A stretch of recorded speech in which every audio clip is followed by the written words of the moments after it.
ودعوى النبوة بعد نبينا صلى الله عليه وسلم كفر بالإجماع.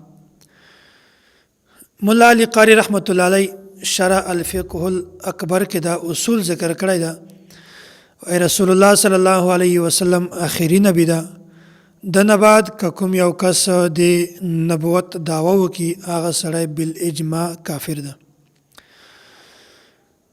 رسول الله صلی الله علیه وسلم فرمایي انا خاتم النبیین لا نبی بعدی، ز آخري نبی یم ما نه بعد بل یو نبی هم نه ده پیدا کېدونکی. دا د مونږ عقیده ده چې رسول الله صلی الله علیه وسلم آخري نبی ده، د نه بعد بل یو نبی هم ناراضي، او که څوک د نبوت دعوه وکي دا سړی د اسلام نه خارج ده، دا سړی بالاجماع کافر ده. او داسې حضرت ابو هريره رضی الله تعالی عنه د رسول الله صلی الله علیه وسلم دا یو ارشاد نقل کوي، وای فضلت علی الانبیاء بست، ما ته فضیلت را کړی شوی ده په نورو انبیاء علیهم السلام باندې په شپږ شیزونو سره. الله تعالی ما ته شپږ داسې اعزازات را کړي دي، داسې انعامات را کړي دي چې هغه الله تعالی بل پیغمبر نبی ته نه دی ورکړي. اعطیت جوامع الکلم، ما ته جامع کلمات را کړي شوي دي. جامع کلمات دا ته وایي چې الفاظ کم وي او د دې معانی زیاتې وي. ونصرت بالرعب، او په رعب سره د ما مدد کړی شوی ده. واحلت لی الغنائم، او مال غنیمت د ما دپاره حلال کړی شوی ده. وجعلت لی الارض طهورا ومسجدا، او ګرځولې شوې ده ټوله ځمکه د ما دپاره طهور پاکېدونکې او ځای د سجدهګاه. وارسلت الی الخلق کافه، او زه رالیږلی یم د ټول مخلوق دپاره پیغمبر. وختم بی النبیون، او ما باندې د نبوت سلسله ختم کړې شوې ده، او زه آخري نبی یم. زه آخري نبی یم په ما نه بعد بل یو نبی هم نه پیدا کیږي، په ما باندې د نبوت سلسله دا ختم کړې شوې ده. دا نبی علیه الصلاة والسلام شپږ اعزازات بیان کړل، او بعضې علماء کرام د دې حدیث تشریح په دغه طریقه باندې کوي، دا کومه چې ما تاسو ته وکړله چې دا ټول شپږ اعزازات دي د نبی علیه الصلاة والسلام. او استاد محترم متکلم اسلام حضرت مولانا محمد الياس ګھمن حفظه الله د دې حدیث یو په بل طرز باندې تشریح کوي. هغه دا دی، وایي نبی علیه الصلاة والسلام فرمایي چې الله تعالی ماته شپږ اعزازات را کړي دي چې هغه الله تعالی نورو پیغمبرانو ته نه دي ورکړي.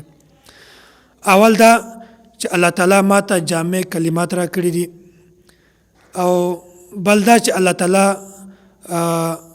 په رعب سره د ما مدد کړی ده، او ما دپاره مال غنیمت حلال کړی ده، او ټوله ځمکه دا د ما دپاره طهور ګرځولې ده، او ټوله ځمکه د ما دپاره سجدهګاه جوړه کړې ده. او داسې شپږم نمبر کې وارسلت الی الخلق کافه، او زه د ټول مخلوق دپاره پیغمبر رالیږلی یم. دا شپږ اعزازات په دې ځای باندې مکمل شول. مخته راځي وختم بی النبیون، دا یو مستقل اعزاز ده. دا د الله نبی صلی الله علیه وسلم دا دعوه کړې ده چې زه آخري نبی یم، ما نه بعد بل نبی نه پیدا کیږي. دا دینه مخته چې کوم شپږ اعزازات دي دا د دې وجوه او دلایل نبی علیه الصلاة والسلام بیان کړي دي چې زه آخري نبی یم، ما نه بعد بل یو نبی هم نه پیدا کیږي. د دې دلایل څه شی دي؟ د دې دلایل د شاته شپږ اعزازات او شپږ وجوه دا نبی علیه الصلاة والسلام بیان کړي دي. الله جل جلاله د موږ نبی علیه الصلاة والسلام ته جامع کلمات ورکړي دي، او نورو پیغمبرانو ته الله تعالی صرف کلمات ورکړي دي. یو دا جوامع الکلم، یو دا کلم. نبی علیه الصلاة والسلام ته جوامع الکلم ورکړي دي، او نورو پیغمبرانو ته الله تعالی صرف کلم ورکړي دي. د دې وجه دا ده صرف اول خو جوامع الکلم او کلم منځ کې فرق وپېژنئ. جوامع الکلم دا ته وایي چې الفاظ یو وي او د دې معنی زیاتې وي. او کلم دا ته وایي چې الفاظ هم یوي او د دې معنی هم یو وي. نو نور انبیاء کرام علیهم الصلاۃ والسلام ته الله تعالی صرف کلمات ورکړي. د دې وجه دا وه چې دا نبی علیه الصلاۃ والسلام نه بغیر چې څومره پیغمبران راغلي وو دا یو امت دپاره یو پیغمبر وو، د یو قوم دپاره یو پیغمبر وو، د یوې بستۍ علاقې دپاره یو پیغمبر وو. د دوی د بستۍ او د علاقې افراد دا محدود وو. نو دوی ته لږ قسم باندې مسایل پکارو او الله تعالی د لږ مسایلو دپاره لږ کلمات ورکړل. خو نبی علیه الصلاۃ والسلام ته الله تعالی جوامع الکلم ورکړي دي. دې وجه دا ده چې رسول الله صلی الله علیه وسلم دا د قیامت پورې د ټولو زمانو او د ټولو خلکو پیغمبر ده. یعنی الله دغه امت ته په کروڑونو باندې په عربونو باندې مسائل دا پکارو او دا د مشرق نه او د مغرب نه شمال جنوب څومره خلک چې دي چې دغه ټولو خلکو ته دا مسائل چې څومره خلک دي دومره مسائل ورته پکارو او دومره مسائلو دپاره دومره کلمات پکارو. خو که الله تعالی چیرته نبی علیه الصلاۃ والسلام ته په کروڑونو کلمات ورکړي وای نو دا به لیکل چا، دا به پرنټ کول کومې مکتبې وال، دا به محفوظول کومې لایبرري وال او دا به کومې سینې په خپل زړه کې دا محفوظول، دا به چا یادول دا کلمات په کروڑونو باندې. خو الله تعالی داسې وکړل، دا د الله تعالی کرم ده او فضل ده چې الله تعالی نبی علیه الصلاۃ والسلام ته کلمات جامعات ورکړل. او بیا الله تعالی په دې یوه کلمه کې دننه ډېرې زیاتې مسایل جمع کړي دي چې نبی علیه الصلاۃ والسلام نه بعد په دې امت کې چې چاته هم د یوې مسلې ضرورت پیښیږي بیا هغې دپاره به یو عالم، یو مجتهد او یو فقیه هغه به د دې حدیث لاندې هغه مسله تلاش کړي، هغه مسله به خپل امت ته ورکړي. نو د دې وجې نه چې دې امت ته په کروڑونو مسایل پکارو او کروڑونو مسایلو دپاره په کروڑونو الفاظ کلمات پکارو، د دې وجې نه الله تعالی نبی علیه الصلاۃ والسلام ته کلمات جامعات ورکړل چې کوم یو سړي ته چاته هم یو مسله ورپېښېږي بیا هغه مسله یو مجتهد او یو فقیه د دې حدیث لاندې هغه مسله تلاش کړي او هغه امت ته ورکړي. او لږ کلمات او لږ مسائل دا شان د نبی ده، د آخري نبی نه ده. او زیات مسائل او کم کلمات دا شان د نبی نه ده بلکې دا شان د آخري نبی ده.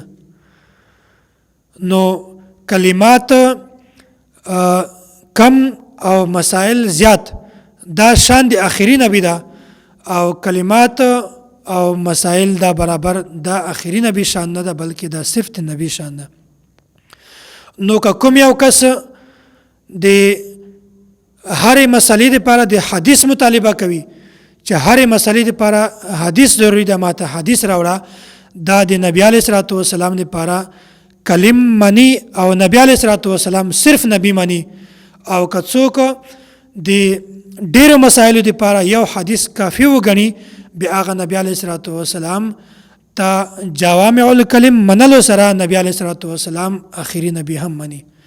نو دا خلک د دومره خلک په یوه غلطه فتنه کې مبتلا کوي، خلکو ته دوکه ورکوي چې هرې مسلې دپاره هر حدیث ضروري ده، هرې مسلې دپاره حدیث ضروري ده. حالانکه که چېرته د هرې مسلې دپاره حدیث ضروري وګڼي بیا هغه خلک نبی علیه الصلاۃ والسلام آخري نبی نه بلکې صرف نبی یې ګڼي. نبی علیه الصلاۃ والسلام آخري نبی نه ګڼي بلکې صرف نبی ګڼي. او که څوک د ډېرو مسایلو دپاره صرف یو حدیث کافي وګڼي بیا هغه نبی علیه الصلاۃ والسلام آخري نبی هم ګڼي. د دې مثال داسې ده لکه اوبه یا پټرول، داسې نور مثالونه دي چې دې امت ته ډېرې زیاتې اوبه پکار وي او ډېر زیات پټرول پکار و، خو الله تعالی اول د سر نه د دغه امت دپاره د ټولو امتو دپاره اوبه پیدا کړي دي او دغسې پټرول هم پیدا کړي دي. او چې څومره اوبه دا خلکو ته پکار وي الله تعالی هغه ټول اوبه پیدا کړلې، خو که چیرته دا اوبه الله تعالی بهر خلکو ته د ځمکې په بره حصه باندې الله تعالی خلکو ته ورکړی وای، نو بیا به سیلاب راغلی وای، دریابونه به راغلی وای او خلکو ځمکې به وړی وای، خلک به تباه شوي وای، ورسره هر قسم نقصان کېدلی شوی. خو الله تعالی ته پته وه چې خلکو ته اوبه په یو ور باندې ضرورت نه دي، ځکه الله تعالی په ځمکه لاندې د ټولې اوبه جمع کړلې. خو چې کله هم کوم انسان ته د اوبو ضرورت وي، بیا د انجینیر په مدد سره هغه اوبه د ځمکې نه راباسي او بیا په استعمال کې راوړي. داسې الله تعالی پټرول پیدا کړی دي او پټرول ټول ځمکې لاندې محفوظ کړی دي. که چېرته دا پټرول په ځمکه د بره الله تعالی خلکو ته ورکړي وای، بیا به یو طوفان مچو شوی او خلکو به نقصان شوی، په هر ځای کې به اور وای، یو تباهي به جوړه شوی وای. خو الله تعالی دا ټول پټرول په ځمکه د لاندې محفوظ کړی دي چې کله هم چاته ضرورت وي هغه د انجینیر په ضرورت سره د انجینیر په مدد سره هغه پټرول د ځمکې نه راباسي او په خپل استعمال کې راوړي. نو که چېرته چاته اوبو ضرورت وي د هغو دپاره د انجینیر ضرورت ته، او داسې که چاته پټرول ضرورت وي د هغه د رایستلو دپاره انجینیر ضرورت ته، داسې د حدیث نه د مسایلو رایستلو دپاره هم د یو فقیه او د یو مجتهد ضرورت ده. نو بالکل دغه رنګې الله تعالی نبی علیه الصلاۃ والسلام ته جامع کلمات ورکړي دي. کلمات کم دي خو د دې مفهوم او معنی چې کومه دي هغه زیات دي. نو نبی علیه الصلاۃ والسلام آخري نبی ده، د نه بعد بل یو نبی هم نه پیدا کیږي. او کوم چې دا خلک وایي چې میرزا غلام احمد قادیانی دا خو نبی راغلی و، حالانکه د نبی علیه الصلاۃ والسلام ډیره سخت تردید کړی ده. او په دې حدیث کې دا خبره موجوده ده چې نبی علیه الصلاۃ والسلام دا بیانوي چې ما نه بعد بل یو نبی هم نه پیدا کیږي. او میرزا غلام احمد قادیانی دا پیدا شوی و، او په حدیث کې دا راځي چې ما نه بعد بل نبی نه پیدا کیږي. خو حضرت عیسی علیه السلام پیدا شوی نه ده، بلکې د اسمانونو را نازل شوی ده. نو حضرت عیسی علیه السلام مونږ نبی منو، خو چې کله د امت ته راځي بیا به دی د امتی په حیثیت سره راځي، د نبی په حیثیت سره به نه راځي. خو میرزا غلام احمد قادیانی دا مونږ پیغمبر نه منو، ځکه چې دی پیدا شوی و، را نازل شوی نه ده. عقیده نمبر 31: وکل دعوى النبوة بعد نبوته فغی و هوا. او رسول الله صلی الله علیه وسلم آخري نبی ده، او په دنه بعد د نبوت دعوه کول دا گمراهی ده او خواهش پرستی ده. نبی علیه الصلاۃ والسلام نه بعد هیڅ قسم د نبوت دعوه کول د دې بالکل گنجائش نشته. که هغه ذلی وي، بروزی وي، تشریعي وي، غیر تشریعي وي، هیڅ قسم د نبوت دعوه کولو بالکل گنجائش دا نشته. عقیده نمبر 32: وهو المبعوث الى عامة الجن وكافة الورى بالحق والهدى وبالنور والضياء. رسول الله صلی الله علیه وسلم دا د انسانانو او د جناتو او د قیامت پورې چې څومره خلک راځي د ټولو پیغمبر ده. د رسول الله صلی الله علیه وسلم د نبوت دایره دا محدود نه ده، بلکې د هر شي نبی ده. الله تعالی د مونږ تاسو ته د صحیح عقیده سمجھ را نصیب کړي.